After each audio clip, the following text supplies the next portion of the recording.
I just wanted to ask you, China has this slightly more advanced version of the 5G, and you also talked about the ubiquity of technology over there.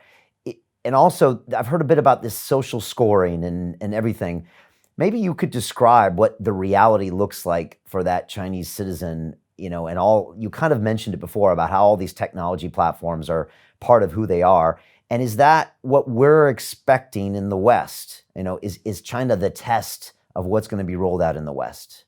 Well, I think for those nations like emerging market economies that choose to allow the Chinese essentially to dominate their technological ecosystem, much like the U.S. companies have dominated, global information economy, then I think that is going to be the way that it is deployed. I think for many of the developed economies, they're beginning to understand the danger of bringing those technologies and companies into their midst, and they're trying to figure out ways to deal with them. I think one of the things that people are completely missing is the difference between the model that China has built and the model that we could build. So the model that China has built is very much about centralizing power and centralizing that aggregation of data and centralizing control. But when you begin to break that down and you really go back to this idea of what does it mean to be a digital citizen in a democracy, then owning your own data and having control over that unlocks innovation in a way that, quite frankly, Google doesn't do. So let's just think of the Google's business model. They employ thousands of engineers behind the scenes to craft the algorithms so that when I type,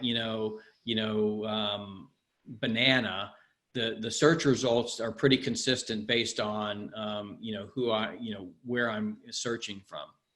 Now, when you start to think of the ability to, for some people that have to interact with Google in a much more effective way. So say they're looking for actually how to make banana ice cream in a very peculiar way, and they've become very good at manipulating those searches. That's actually intellectual property that Google is stealing from you, right? When they, as you begin to work on the Google platform. So if you're really good at kind of finding these things, and then you can monetize that because, we've allowed that kind of data to be, owned and controlled by you, then this opens up a whole new way for, monetizing the work that you do when you're not working. You're just searching for something, but you just happen to have a particular skill.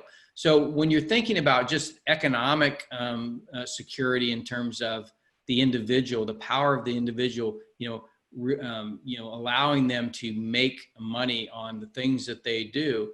Now, when you think of the democracy building an internet that really empowers you because you have ownership of your data, and you contrast that with what China's building, I think it really unlocks something new and unique. And that's really what was at the heart of the national security strategy when we said we need a secure nationwide network. It's really about understanding the power of controlling your own data, in a sense, your own intellectual property, and being able to use that in ways that benefit you, not in allowing that to be essentially harvested because we built our entire ecosystem on an open data model.